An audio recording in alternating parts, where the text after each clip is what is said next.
Islam is the complete code of life.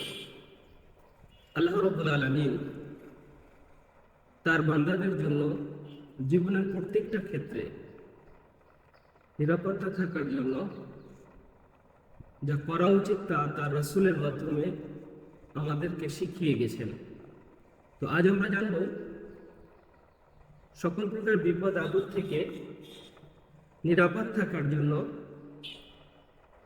সূরা ইখলাস, ফালাক ও নাস। রাসূল সাল্লাল্লাহু আলাইহি ওয়াসাল্লাম বলেছেন, যে ব্যক্তি সকালে ও বিকালে সূরা ইখলাস, সূরা ফালাক ও সূরা নাস তিলাওয়াত করবে, এটাই তার সবকিছু নিরাপত্তার জন্য যথেষ্ট হবে। আবু দাউদ 582 নম্বর আয়াত, তিরমিজি নং 3575। সূরা ইখলাস। أعوذ بالله من الشيطان الرجيم بسم الله الرحمن الرحيم قل هو الله أحد الله الصمد لم يلد ولم يولد ولم يكن له كفوا أحد।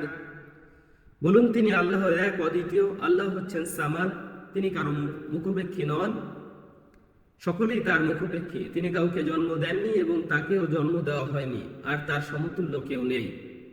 সূরা ফালাক।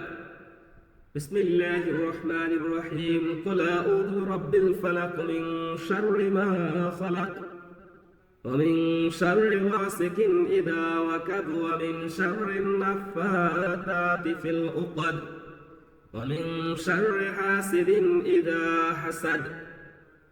বলুন, আমি আশ্রয় প্রার্থনা করছি উষার প্রতিপালকের, তিনি যা সৃষ্টি করেছেন তার অনিষ্ট হতে, আর অনিষ্ট হতে রাতের অন্ধকারের যখন তা গভীর হয়, আর অনিষ্ট হতে সমস্ত নারীদের যারা গিরায় ফুঁক দেয়, আর অনিষ্ট হতে হিংসুকের যখন সে হিংসা করে। সূরা নাস।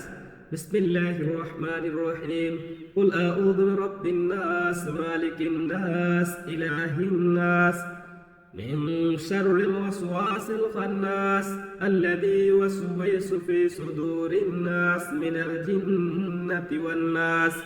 বলুন, আমি আশ্রয় প্রার্থনা করছি মানুষের প্রতিপালকের, মানুষের অধিপতির, মানুষের মাবুদের কাছে, আত্মগোপনকারী কুমন্ত্রণা দাতার অনিষ্ট হতে, যে কুমন্ত্রণা দেয় মানুষের অন্তরে, জিনের মধ্য থেকে এবং মানুষের মধ্য থেকে।